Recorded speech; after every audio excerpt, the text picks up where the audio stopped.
I really try and encourage people to move away from ROI to a DTI model, a desire to invest, not a return on investment, a desire to invest. And again, if you go back to human relationship, we don't keep a ledger of all the nice and nasty things our partner does in a book.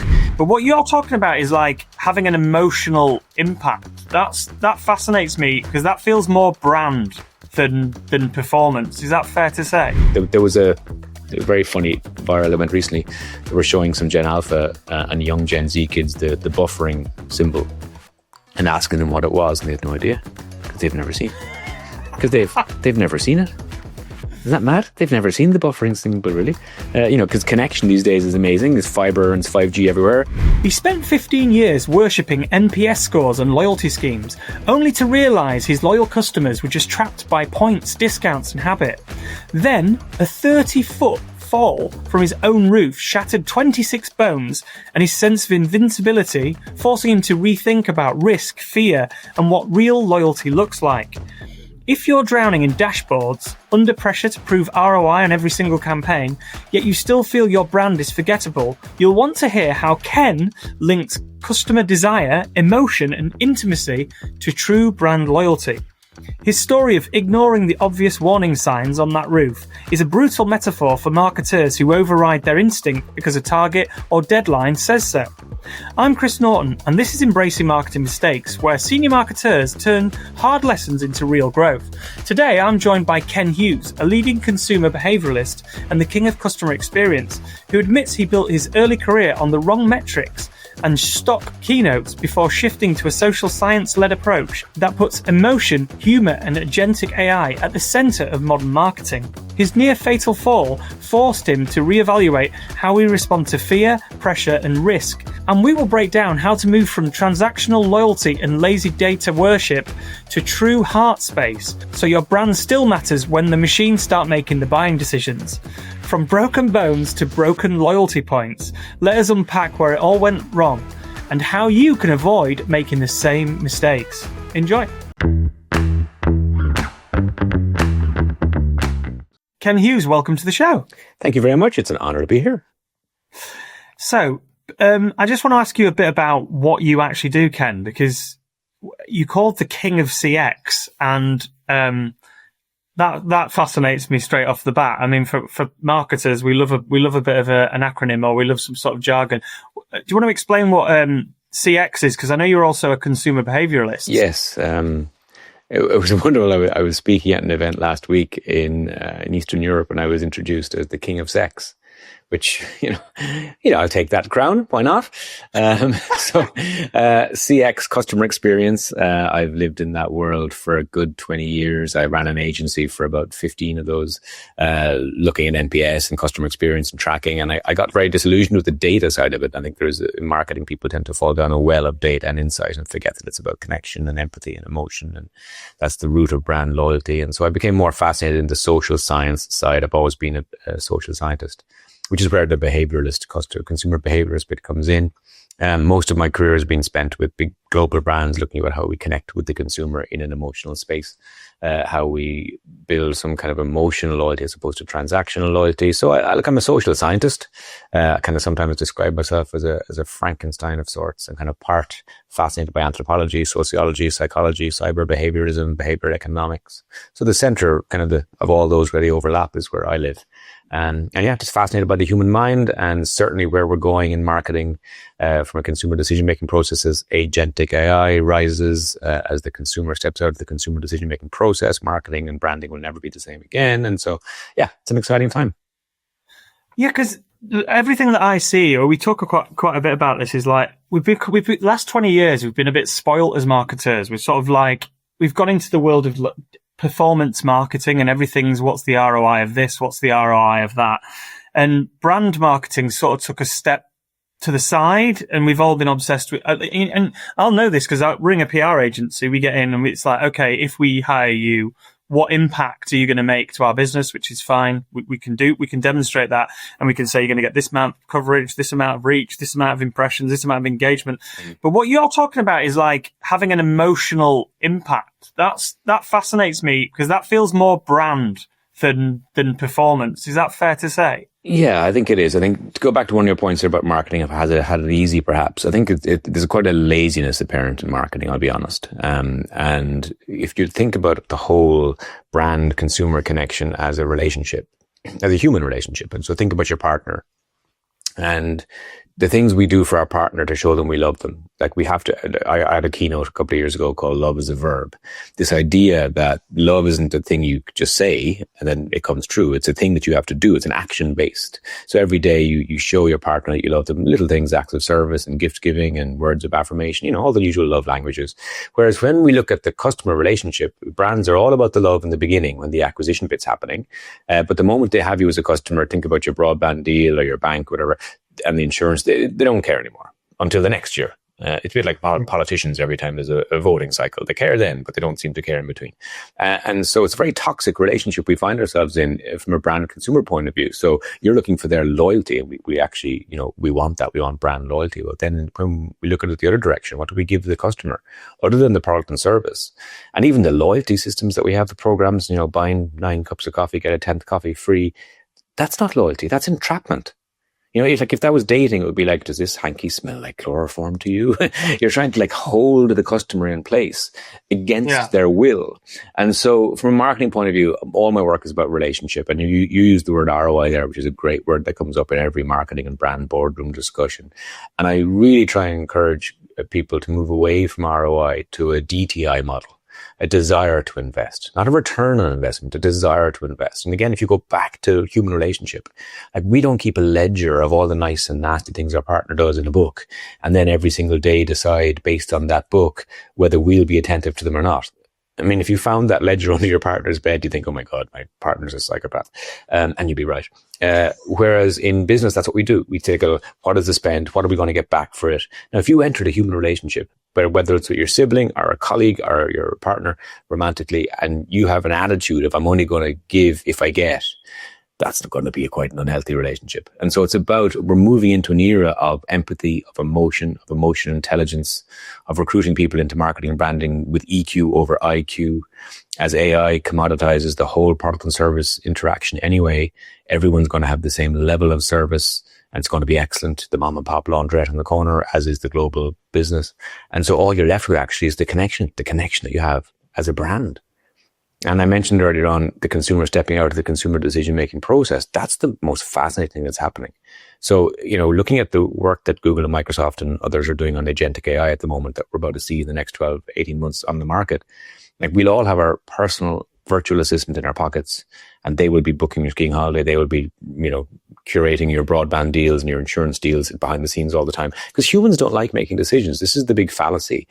We're led to believe that in marketing, every consumer wakes up every morning and thinks, oh, great, what coffee will I buy today in the supermarket or what car will I buy? Actually, humans, we hate making decisions. It's complicated. There's too much choice. The paradox of choice, Schwartz's book, great book. And so the easier we make it to make a decision, that's the route we'll go. It's why when you sit down to watch Netflix, it can be so frustrating because the first 15 minutes is spent looking at too much choice. If there was just 3 movies, you'd have been watching a movie by now.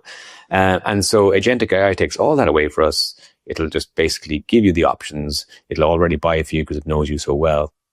So when the consumer steps out of that consumer decision-making process that we've been teaching in MBAs and marketing courses for 50 years, what then? What then for marketing and branding when it's B2M, business to machine, not B2B, not B2C? And all the psychology and the tricks in marketing that we use and the clever sponsorships and the, all the stuff that Edward Bernays, if you look back at the history of marketing, which is quite an interesting thing to do sometimes, like Edward Bernays ran the first PR company in New York and he traveled from Austria. His uncle was Sigmund Freud. And so he took Freud's work and understanding of the human mind and brought it to the States. And he formed the first, what we would call marketing agency, the Madman series, etc. And he based it all on his uncle's work around, hang on, don't sell the functional. Don't sell the vehicle does this, the refrigerator does this. Sell the fear and the jealousy and the love and the lust and the, all that stuff. And we've used that in marketing since then. But that's because there's a human involved and humans are inherently irrational. Dan Ariely's work is fantastic on that. And if we're irrational, we can be influenced. But who can't be influenced? An agentic AI who is looking at things from a functional perspective and is running its algorithm based on your spend and what you are and who you are and what you might want. It's a whole new world for marketing. It's fascinating. Yeah, it is. But I do think that because that's why I find fascinating talking to behavioral scientists and people like yourself, like how the non-tangible things affects humans, because we're not rational. We think we're thinking with the rational side of our brain, but it is about the emotional impact. Like you just used a great example there. So I've got here, actually, look at that. I've got Caffè Nero, and I get a stamp every time a digital stamp. And if I take my own cup, I get an extra stamp. So I get two. But you're right, the emotional connection, I do that because I get a free coffee every 5 coffees that I buy. But I've become, also the bit that actually affects me is when we've got a great person working in the local cafeteria to give you a drink. That's the actual magic behind the brand. When they're really good at their job, the untangible. Absolutely. And so what brands continuously mistake is transactional loyalty for emotive loyalty. So Nero, for instance, if you ask, they will assume based on the data, if they're looking at the data, that Chris is a really loyal customer, is there regularly. But actually all Chris is doing is, getting a free coffee every now and then. Maybe the store is pretty close to your apartment or your workplace. And so what we look for is loyalty is based on emotion first. It's a behavior second. It's based on emotion first. And so the emotional link is what we're looking for, not the transactional. And too many brands are tracking NPS and sales data and thinking that, banking is one of the best examples, or insurance. They will look at the data and they'll say, Chris has insured his car for the last 20 years. Chris is a loyal customer. No. Chris is just a convenient customer or too lazy to switch. And so emotional space in terms of heart space. Anita Roddick wrote a very good book years ago, the Body Shop founder, and she was talking about mind space and brand and heart space. And so in branding, we tend to measure mind space, recall and do you remember our brand? And that's all wonderful. It's important to do, obviously, but actually it's heart space that wins the battle. And now, do you have a connection with a brand that goes beyond the transaction, goes beyond? And if you think about some brands, like one of my favorite examples recently was Red Bull. I was skiing with my teenage kids a couple of years ago, and I was taking a break for lunch. We were sitting at a cafe, and this snowboarder dude joined us at the table. And you know the type, right? A 25-year-old guy, dreads, takes the helmet off, and the dreads spill out, and he's got this super cool snowboarder kind of vibe going on. And on his neck, across the entire front of his neck, was a Red Bull tattoo.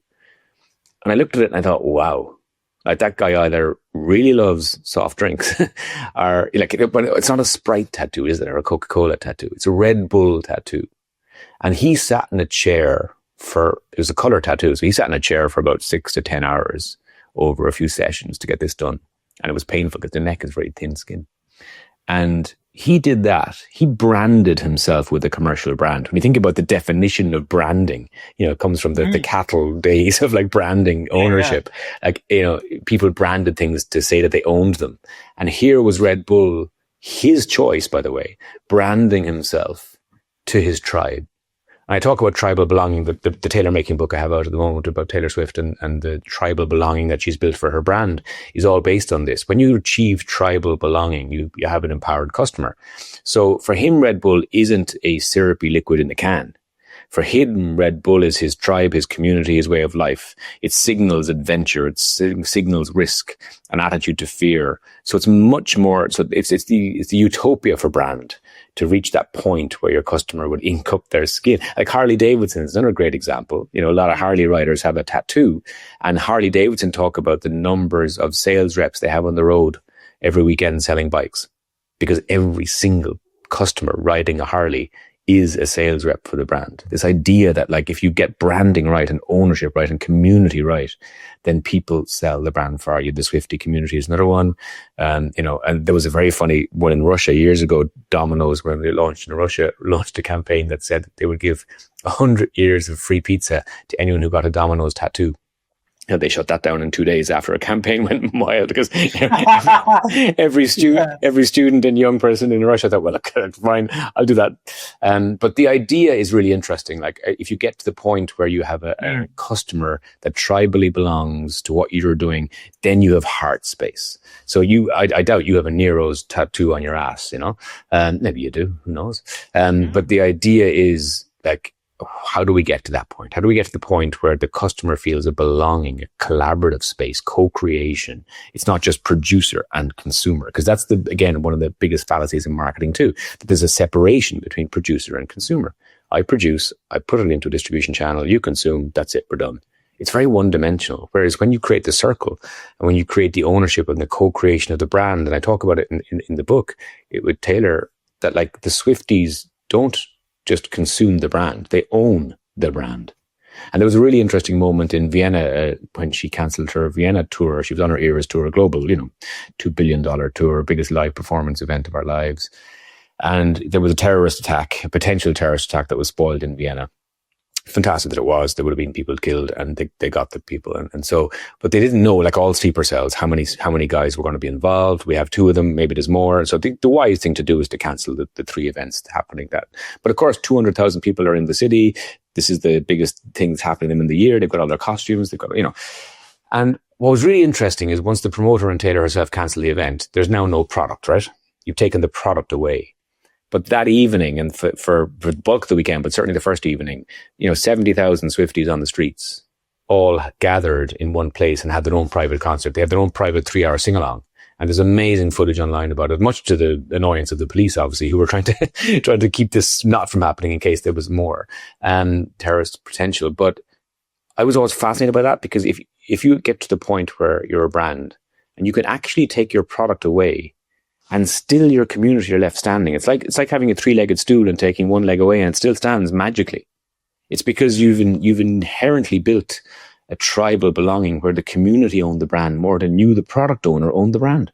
And so you could remove the Taylor and still there's a Taylor Swift concert. And that. But don't they say like, what brand is what people say about you when you're not in the room? Yeah. That was like one of the original definitions. That's it. I mean, the novelist Terry Pratchett has a wonderful quote that says, do you not know that a man is still alive as long as his name is still spoken? So this idea that you and I will be dead one day and we'll have a headstone, and hopefully people will remember what we did, maybe our children or grandchildren, but there does come a point where maybe 3 generations later, nobody ever says your name again in this whole world. And that's the real moment you die. So when people stop saying your name, when they stop talking about you, you don't exist anymore, do you? And for branding, it's the same. Unless people are telling your brand story in their day-to-day worlds, be it social media, be it in real life, you don't exist. You think you exist as a brand because you see your product on the shelf. But that's just, again, going back to the transactional product nature of it. Brand is ephemeral. Brand doesn't even exist anyway. Brand is just a concept. It's a here. Brand is here. And so if it's in your heart, you have to have people expressing how the brand impacted their lives, what the brand did for them. That's how you bring a brand story to life. Let me tell you a quick story, if you don't mind. There was a guy called Kerry Drake, regular customer, and he had this. Well, look, it happens to everybody. Maybe it happened to you before, and it'll certainly happen to you someday if it hasn't. His mom was terminally ill, and he got the call. Hospice staff are actually magnificent about kind of knowing when the day is. They watch patients and they know. So she was going to pass, and he got this call from his siblings and the staff in the hospice care to say, look, come home. Tonight's going to be the night. Now, the problem with this is that he lived in San Francisco and she was in Lubbock, Texas. So, of course, he jumps on the United Airlines website, gets a flight home, quick connection in Houston. So he needs 2 flights to get home. The Houston connection is only an hour. So he runs to the airport. He's waiting for his first flight, gets in the first flight. And while he's on the tarmac, the pilot comes on and says, I'm sorry, we have an air traffic control restriction. We're not going to get out of here for another 35, 40 minutes. And he immediately knows that that's his connection gone. There's no way he's going to connect in Houston in time to get the second flight. And so he's going to miss the moment of holding his mum's hand as she passes.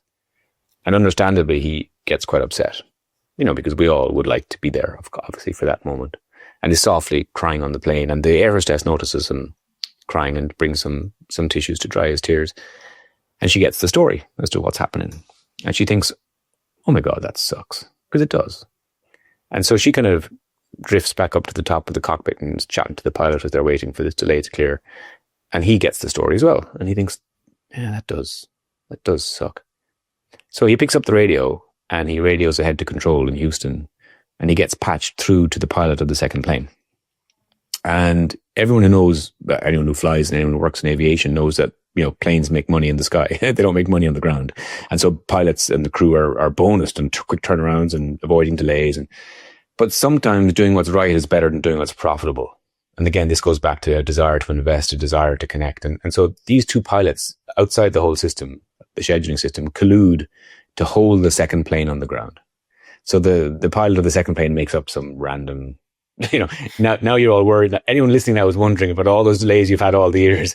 Yeah, the cargo door is a bit sticky. We're looking at that now for a while. So anyway, he makes up some reason. So Kerry Drake lands into Houston, does the airport Olympics thing that we all do, running from gate to gate, bags flying, comes around the corner to the second plane to find the pilot of that second plane standing at the top of the ramp with his hand outstretched saying, "Mr. Drake, please stop running. This plane goes nowhere without you on board, sir." And so he gets on board and he makes the connection and he makes the moment with his mum, and he does get to say his goodbyes and watch her and hold her hand as she passes.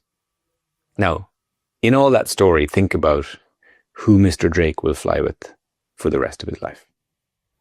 And so, he will fly United. And it doesn't matter if United don't even fly to his destination. I'd imagine he'd probably get as close as he can with United and take a bicycle for the rest of the way. These are the moments, and I call it customer intimacy. So not about customer experience. Experience can be quite two-dimensional actually as well. Experience is lovely, but it can just be a short-term thing. It can be transactional even, a bit like romantic relationships again, a one-night stand. It can be a great thing, but it can be transactional. What we're looking for is depth of relationship and customer. So I've started using the word customer intimacy with my clients more than customer experience, because the definition of intimacy is fostering a sense of closeness. That's what you're looking to do. And so in moments that matter for customers, in moments that they feel seen, heard, valued, they feel cared for, that's when you have the foundation of customer lifetime value. That's when loyalty is built. So if you ask Mr. Drake, who is loyal to now as an airline, he'd only have one answer, because that one moment that happened to him. Now the question is, how do you scale that? How do you have that attitude to everybody? How do you create staff? And if every single plane was held every single day for someone, it doesn't work. But the point is having the attitude and understanding that the stories that come out of those moments are your best marketing asset ever. So that story gets told and retold and retold. And I have hundreds of those stories from all the companies I work with all over the world. There are people doing magical things every day with their customers, and it's spreading those stories. Those stories have more power in terms of brand building than anything you can do for your Black Friday sale or for a clever commercial on Insta, whatever. Those stories have emotional connection, and that one makes it powerful. I think, Ken, that's an amazing story, because I've United Airlines, all I can think of is United, they broke my Taylor guitar. It goes both ways. Brand storytelling goes that way as well, it's negative. And the power of the negative stories is strong, it is strong. And and Dave, I've seen his keynote and it's a hilarious story. It's very, very funny. And so unfortunately, brand storytelling is as powerful negatively as it is positively. It's the point. Like if anything goes wrong today with your brand, people will tell that story too. And those stories carry. And if you inject humor and because of AI today, anyone can create now such good video content that they can have a negative commentary about a brand. Instead of just having a tweet about it that used to happen 10 years ago, they can now create a 30-second faux commercial with a very funny angle on it and put it out there, and that can destroy a brand within one day. And so, we're in a place where, because the consumer can create commercial marketing content now, it's difficult to know, well, hang on, was that made by the brand or was that made by a customer? And there's no law there's no law stopping me making a brand, a video for Porsche tomorrow and putting it out up on my socials, which is weird. I think the problem is, working in PR and crisis management, is that we are always, what we've used as the area to confirm that something's real is video a lot of the time. And we've been in an era of the last 20, 30 years. We watch a video and we believe what we see. And now we're entering a period now where we're not going to believe anything that we see, and we can't believe anything we see, which is going to be fascinating for all brands everywhere. It really is. And actually, one of the biggest questions I'm asked all the time is what are the values of the future consumer? Because that's where all brands are trying to get to. Linking your brand to a value that means something to customers is the easiest way to connect. And so values keep shifting, of course, right? So consumer values will always shift. So we had convenience in the kind of late 90s, 2000s, one click, one swipe, get it to me now, it's great. But we're looking at authenticity at the moment now. Authenticity has become a really core value for the Gen Z, Gen Alpha generation, because they are growing up in a world of instant and phygital and fake. And so what is real matters now.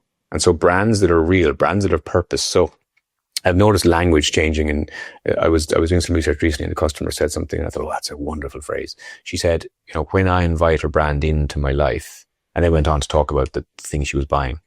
And I went back and I thought, ooh, I invite a brand into my life. So like, she doesn't transact with a brand or buy a brand. She's inviting you into her inner sanctum, her inner space. She's chosen you. So you better respect that invitation. So they want to do that with brands that align with their values. And those values may be about ethical sourcing and diversity and all sorts of things. But you have to stand for something, They have the Shein, Temu generation, and they think, fine, that there's times when that's useful. But actually, if I'm choosing your brand, a banking brand or a retail brand or a brand that I want, they want to project their sense of self through branding, as we always have done. So authenticity is really important. It is. And if you look at the food industry, it's quite interesting, like KFC and McDonald's and Burger King, these giants, no one really is having an experiential, intimate moment there anymore because there's no authenticity. Whereas the street food movement is booming all over the world because people love the idea of going up to the food truck, and the guy gave up his job in Deloitte Touche, grew a beard, and now sells falafels from a van. They love the realness of that, the authenticity of that, the dream. And he doesn't own 40 vans at the point. He owns one. And so this realness, I can see the production process. I can understand. And again, going back to Taylor Swift, she built a brand for 20 years based on behind the scenes. She invited her customer always behind the scenes, see how the song is written, see how the videos are made, see me in my bedroom at 16 writing songs, see all my romantic breakups all played out online. That tearing away the line again between us and them means that it's authentic. She's an authentic person. And the parasocial relationship that every one of her fans has with her is fascinating from a psychology point of view. They all genuinely feel she is their older sister, their cool aunt, their best friend, as opposed to Madonna, Rihanna, Lady Gaga, who you just look at as an entertainer, as a product. They do not see Taylor as a product. They see her as a friend. And that is the ultimate, again, arrival point where you understand that you've actually built a relationship, not a product. And I suppose that's the difficult thing, because we talk about Taylor Swift with your book, but we're talking about big brands here. If I'm a marketing director of a company that's, 20 million, and we're not really established. I mean, 20 million, you are quite established, but you're not a household name, and maybe you're in B2B or whatever. What's your advice for creating that emotional connection and authenticity that you're talking about? How do you stand out in your market when you're not a massive Pizza Hut, Taylor Swift brand that everybody, to be Pizza Hut's a bad example after a few weeks ago, but you know what I mean? Yeah. That sort of household brand that we all know and love.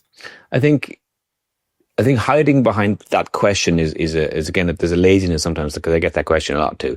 But the reality is every one of the big brands that we have started along the way, and there was consistency. I mean, Taylor Swift, it's consistent messaging, consistent emotional connection that got her to where she is. If you go back to when she was 16, 18, 20, she was doing the same things as she does today, gamification and curiosity and mischief and play. And there's not enough use actually of the human. So humor is one of the easiest ways to connect. David Attenborough tells a wonderful story when he was a very young man, I think in his 30s, in the middle of an Amazon tribe.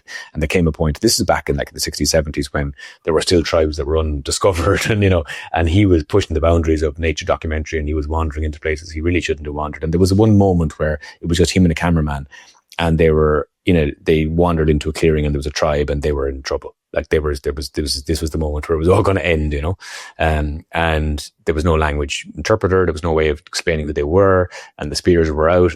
And David tells the story of using mime and a penis joke as the ultimate conversational starter. No matter where you are in the culture, no matter where you are in the world, every man will laugh. And so the idea of humor being the thing that dissolves conflict. Humor is the way in always. And we do it all the time. Every dating app you'd ever go on, every profile you'd ever read, it'll always have looking for someone with a good sense of humor, because humor is how we connect immediately with people.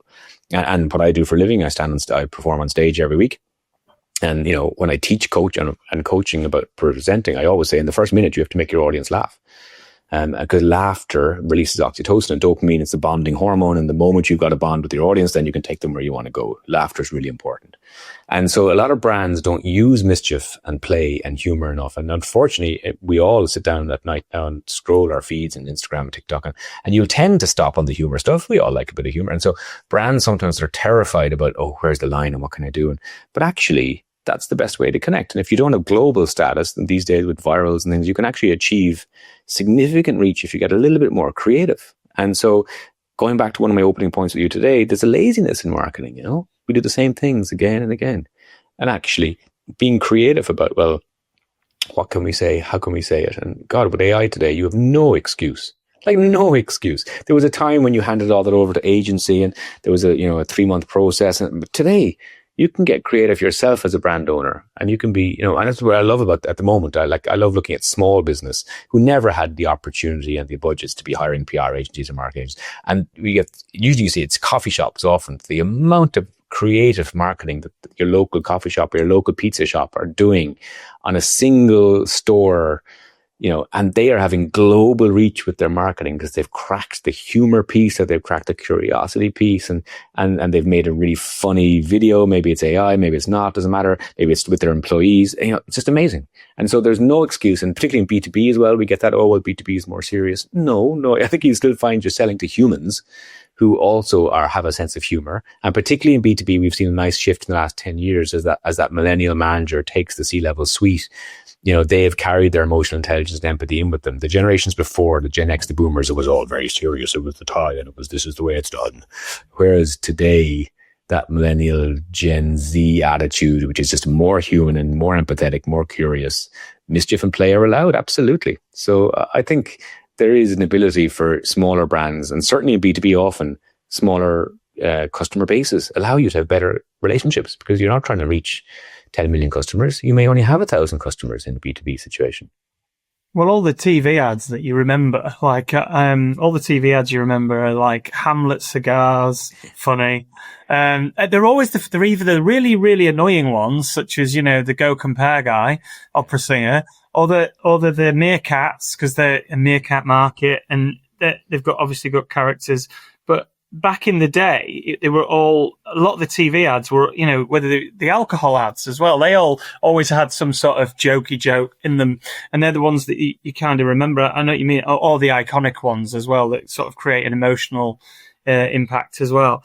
I completely agree with you. I think there's not enough humour. There's not enough humour in B2B. Yeah. B2B needs to sort itself out. It does. If we've got one message for B2B marketers, get funny. Yeah, it is. Don't we? It is. Absolutely. I agree. And because often B2B ends up being so product centered and all about the rate card and all about the quality and the efficiency and spreadsheets. And really, that's not the way to sell anything. Again, let's go back to Edward Bernays. That's not the way to sell. Like we assume that from a hygiene perspective that the product is good, the service levels will be good, and you're there, and there's 3 options on the table because there has to be 3 options, And so the only thing that's going to make you rise up is some kind of emotional connection. I mean, I work in the B2B industry, so I'm a professional keynote speaker, and so the people that are buying me are the large event producers and brands all over the world. And so I'm aware that on the table, every time they're choosing a speaker, there'll be 3 options. It's a standard thing, And so I'm one of 3 options. So all speakers are good, by the way. They've all got good story, good experience. And so what makes you different is your brand then. So my brand, it's a lot of play, a lot of customer journey stuff goes on, a lot of gifting, a lot of crazy things arrive on people's desks that make them smile. And that's all it's about. It's about like, oh, Ken, he's that guy, And so you have to look for ways, just because it's B2B and just because the pricing is high or complicated or whatever, doesn't mean that the product itself, that the way you interact with your customers, the way you market the brand has to be serious. And absolutely not. Absolutely not. Well, the theme of our show, Ken, is all about screwing up and making mistakes. So what have you done in your career where you've really learned from it, that, you've made a mistake and you've learned from it, that you can give to our listeners so they don't make the same mistake you did? Okay. Yeah, good. Okay, let me think. Well, it was on that actually. So when I started speaking about 12 years ago, every speaker, and the conference industry is interesting. And so every speaker's got a story, right? So some people have climbed the peak of every 7 continents, mountains, and they're an adventurer and they're going to talk about leadership and they're going to talk. So a lot of people arrive, as I did in the beginning too, with a stock speech. So you say, here's what my speech is about. Here's the things that the audience is going to learn. And you try and sell it into the event or the conference. And what I learned, and again, look, to say this out loud, it's a bit ridiculous. It's marketing 101. But instead of having your center being your product, your center needs to be your customer. And so you flip that around and you say, well, what is the business challenge that the audience are facing this year? What's the biggest audience? And then you take that back into your story. You're still going to have your story. You're, I'm a customer experience strategist, and some other person will be an entrepreneur, some other person will be a retired athlete, whatever they are speaking from. But you take the business challenge first, and you address that in your product. So instead of selling in your product to the client and saying, here's my speech, here's what it's going to be about, you start with the question and you say, well, what is the biggest business challenge that the audience are facing? Here it is. Okay. And then you design a speech to fit that. And now you've addressed the business challenge of the client who's buying you. They're going to serve it. So from a marketing point of view, again, we're so product centered. This is what I'm selling, sell, as opposed to the definition of marketing. If you look at it as, satisfying the customer's needs at a profit. So what are their needs? And so let's start there. So I have a metaphor about the blue dot consumer. And so I write a blog called The Blue Dot. And this is about old maps. Remember, we used to use these old fold-out maps to get around the world, right? And so the interesting thing about that old technology was that, assuming you had it the right way up, you had to know where you are on the map to work it. You had to know where you were going on the map. Like, you had to know the navigation points as to where the thing was and where this is. And then between those 2 points, there was hundreds of potential routes, and you had to kind of choose the route that looked best for you. You had to continuously refer to the map as you went all the time. There's a lot of work that lay on you, the user. And you understood that the world is a big place. Look at the size of the map, and you're kind of a small, insignificant part of it. If you look now at how we use mobility and navigation, we are the blue dot. The blue dot stays at the center of the screen at all times, and the world moves. You don't move anymore, and it's updated at all times. It's instant, and you don't even know, you don't need to know where the destination is. You just type it in and it'll tell you where it is. And so that, as a metaphor for business, is fascinating, because we used to see the customer as an end point of a customer journey, and we used to make them do all the work. Whereas today, the customer sits at home, presses the button, they expect the brand to come. I mean, like Uber is a great example, or Lyft, or, like the car comes to you. Why would you go to the restaurant when Uber Eats or Deliveroo can deliver to you? Why would you go to the dentist to whiten your teeth when you can get a kit in the Moke Post and do it at home? And, all these direct to consumer ideas, and the idea of the least work I can do as a customer, the easier it's going to be. And so that blue dot is about moving to a customer centric model and not a product centric model. And that was the mistake I made early on in my career too, speaking. What I think is we're so bloody lazy these days. We want everything delivered to us, don't we? We want Amazon delivered in less than an hour now. Yeah. If anything's let more than 24 hours in the UK delivered, my kids don't want to entertain it. Yeah. That's not going to be here for 3 days. Yeah, all the work I do with supply chain and procurement around the world has this conversation as to, like, the customer of today is super demanding. And we talk about generationally, Gen Alpha, Gen Z, but actually, if you talk to any older millennial or Gen X and you ask them, well, how long used you wait for a taxi at an airport or a train station? We waited for 50 minutes and we didn't really think much about it. It was the way things were, no problem. Whereas we are the same people right now who open your phone, and if the number is bigger than 3 or 4 waiting for an Uber, you get cranky. 7 minutes, and you immediately change driver. 7 minutes. Now, you happily waited 15, 20 years ago, but now 7. So it's happened to everyone. We've all naturalized to this, digital native world. And so, yeah, we don't wait. We don't, there was a very funny viral event recently.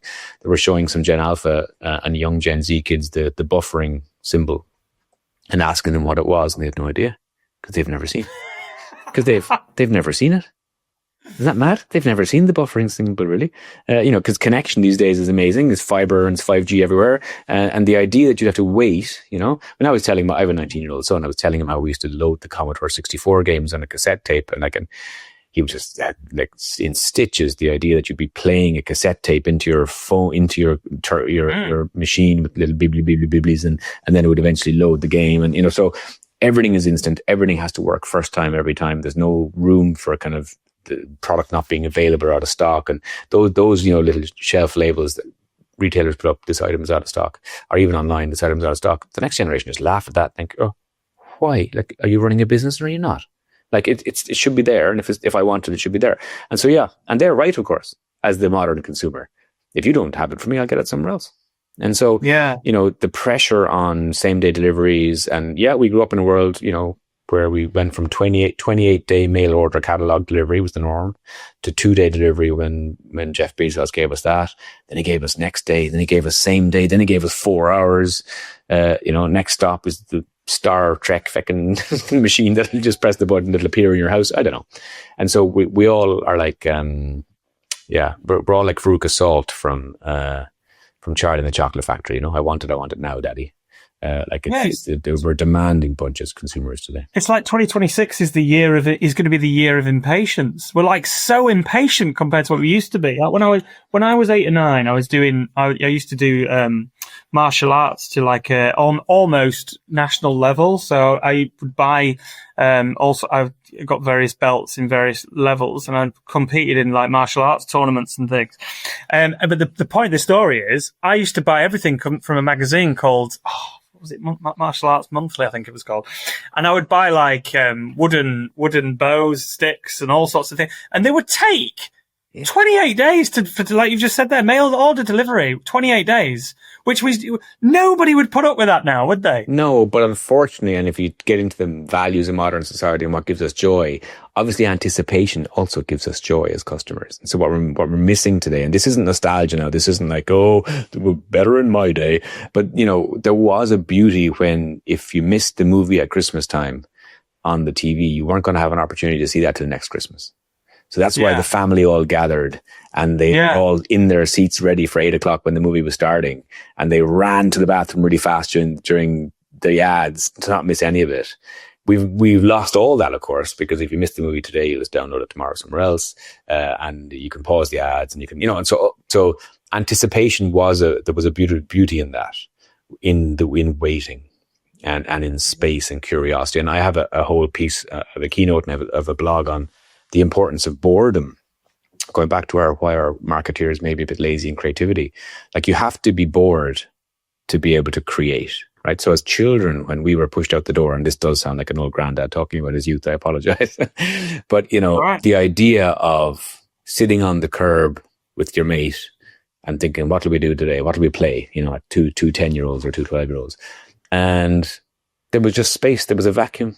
And you had to make it up. You had to build a fort. You had to go out and wander and play tree, go walk up trees. You made up the game. My point is the space of the nothingness bred the something. So you created something to fill the vacuum of nothing. These days, there's a serious issue, and this is a behavioural point about the fact that screens exist and the fact that kids don't get bored today. Kids aren't allowed to get bored at any point. And so because they're always filling the space with just noise of TikTok or Insta or whatever, that they never get curious. And without curiosity, you can't have creativity. And so we're breeding potentially an entire generation of less creative people, less problem-solving people. And curiosity also, by the way, gave mischief. I'm sure you as a kid, I know I did at 10, 11, 12, were bored and you stole your parents' matches and you lit fires. You played with knives. You got into all sorts of trouble as well. That's also healthy. Trouble teaches you boundaries and teaches you what is risk. It allows you to understand risk and the payoffs and the rewards to risk. And if you don't go through all that risk and curiosity and play and mischief, then as an adult, you are only ever going to be an if-then executive. If this happens, you do this. If this happens, there's no creativity. You have to have boredom to have curiosity, and curiosity to have creativity. And so there is a big concern about the last 15 years in terms of the kids coming up. And we see it I do some lecturing in universities, and I talk to the staff there who work full time, and they're very worried about the undergrads and postgrads that are coming through now, because they see the difference. They don't have the critical thinking, they don't have the attention, and they don't have the creativity that 20 years ago those undergrads did have.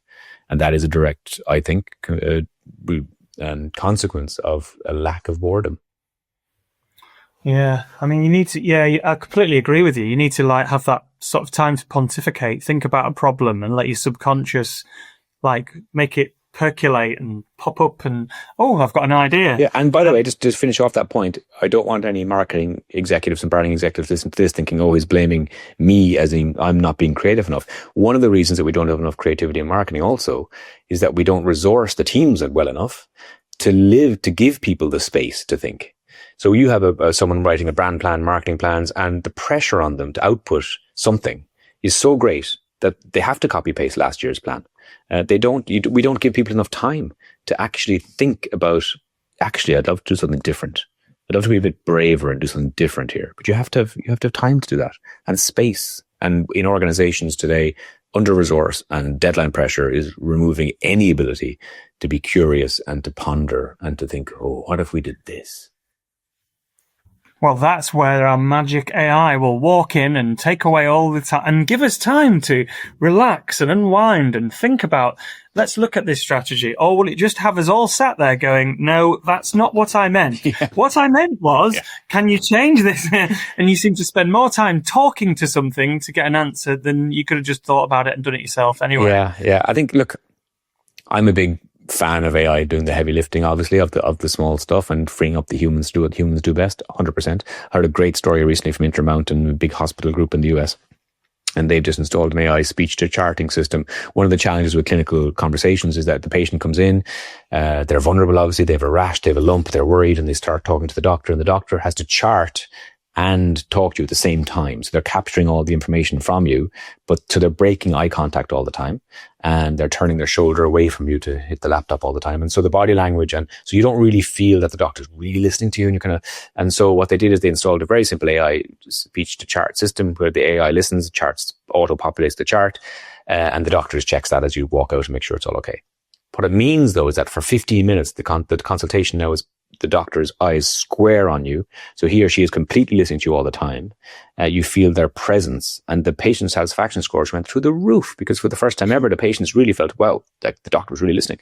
And what was a surprise was the employee experience scores also went through the roof because the connection that the medic was feeling, the clinician was feeling, was why they got into medicine in the first place.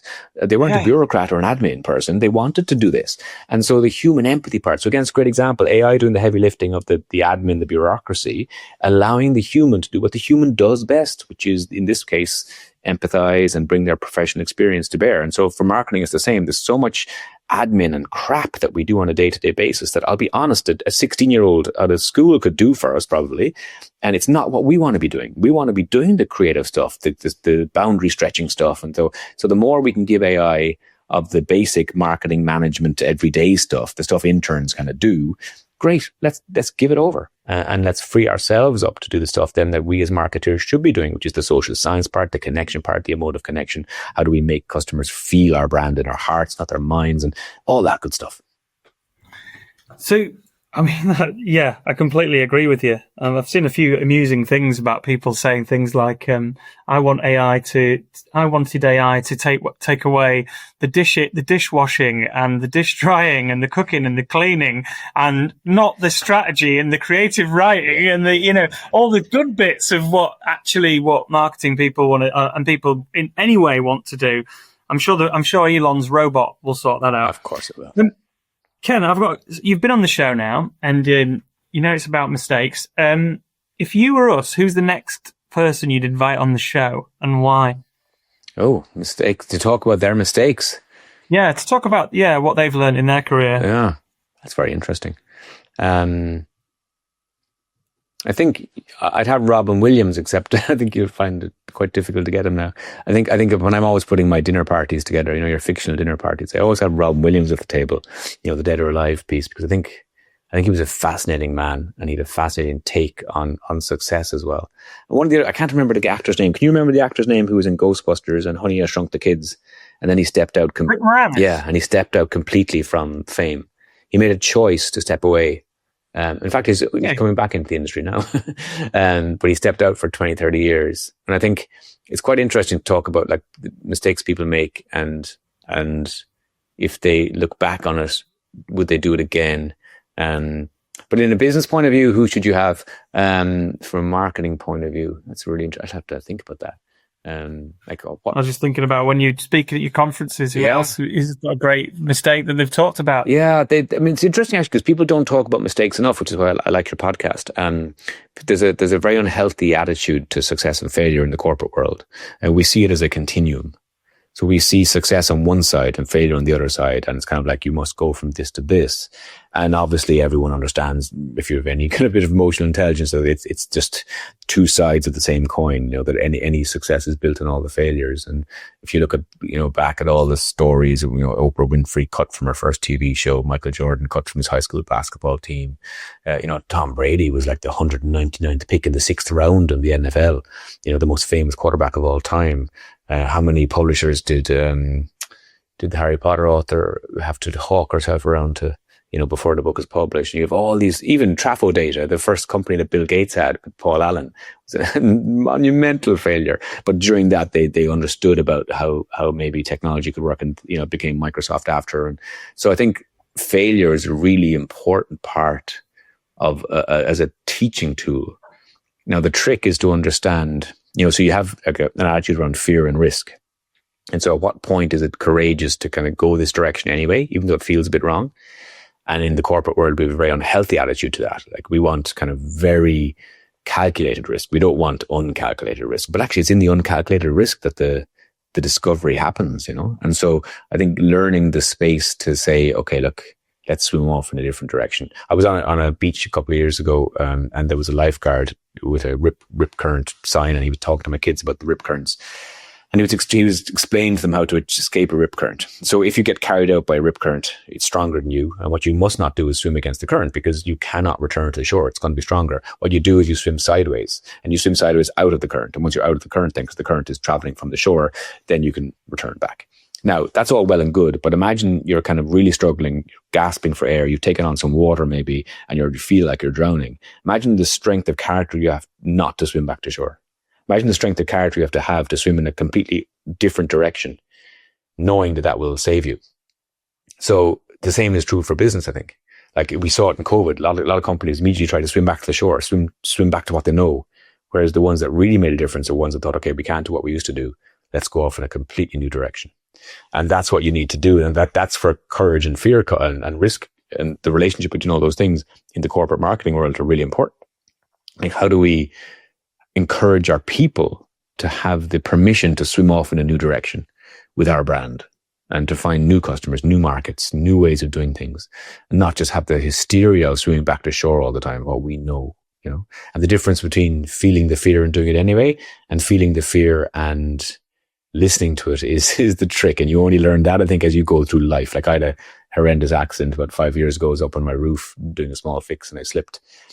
Why did I slip? I put my foot onto a roof ladder to do the fix, and I felt the roof ladder give a little bit under my foot, and I felt the fear rush through my body. And I thought, that doesn't feel great. But then I kind of tested, it's okay, because I'm under pressure. I need to get this thing fixed today, and I've got other stuff to do. And male ego kicks in. I'm fine. Why didn't I call the roofing guy? I'll do it myself. And I moved forward again a little bit, more body weight, and the roof ladder again didn't feel that secure. But my desire to finish the job. So I didn't listen to the fear, and the roof ladder then slipped. I fell 30 feet, broke, 26 bones in my leg, broke 4 vertebrae in my back. Had to learn to walk again, was briefly paralyzed. A whole lot of stuff happened, right? And really, if I go back to listening to the fear, the message was there. The message was there twice. It was given to me twice by my body. In every cell of my body said, don't do this, don't do this. And I overrode that fear, and I paid the price. Now, there's times in business, though, when you get that fear and you have to override it, because that's how we move forward. So the difference between when to listen and when to ignore those messages is the thing that you can never teach anybody. And I'll get back to my point about being a young kid and climbing trees and falling off and breaking your arm and playing with knives and playing with fire. You have to do all that for decades and decades to really develop a skill. It's a soft skill. You can't be really taught of when you listen and when you ignore. Because if you listen to fear all the time, you'd never do anything. And so you have to find the space to say, okay, I think this is worth pushing past, and I think this is worth listening to. And it's a really, really fine line between those two things. But unfortunately, in the corporate world, we tend to be super safe. We take zero risks, and therefore you get the same result you get every year. Incremental, tiny improvements in your market share or product, but nothing ever significant. When you look at all the people that have changed the world in branding and marketing, they're always people who thought, what if we do this? Like most something fresh. Yeah, most best marketing directions or branding campaigns start with fuck it. Let's do it. Let's just try this, as opposed to, well, now the data tells us this and the research tells us that. Piss off. That's what Paddy Power do, They just go, what's the biggest disruptive, most problematic thing that we can do? Right, fuck it, let's do it. Yeah. It's amazing. I think, yeah. I mean, not every brand can do that, but and the HR departments rise up, and the bigger the company, the more creative kind of stuff gets wrung out of the whole process. And so, yeah, sometimes you need a different way of thinking. And actually, from a recruitment point of view, it's interesting to see the neurodiversity space rise and the conversation about that happen, where we keep recruiting the same type of people into marketing, the same type of people into branding. And if you keep recruiting the same type of people, you're going to get the same results. You know, at the interview, what happens is that there's a panel of 3 people, and Jane or Tom walk out of the interview, and they all turn to each other and they say, well, do you think Tom suits our corporate culture and our marketing team? And we all think, yes, we think he'll fit in perfectly. Yeah, but the problem is you're recruiting the same person as you then. So the answer should be, actually, no, Jane, she doesn't really fit in at all. Yeah, let's hire Jane then. Because, you know, and so people with ADHD and neurodiversity, neurospiciness, they think about things in a different way. They solve problems in different ways. They can be a nightmare to manage, certainly, yeah, sure. But actually, they bring more to the table in terms of creative thinking. And so there's a whole change in terms of, let's stop cookie cutter recruiting. Let's stop taking the same type of person into the team again and again. Let's take people who are kind of way left of field and make us think differently and challenge how we do things. Brilliant. Bring it on. Well, I'm a classic case for your ADHD, and so is my son. So I've been through it. I mean, yeah, you can tell that when the way I ask questions, and I have 2 questions in one. Ken, thanks. I mean, fascinating. Thanks.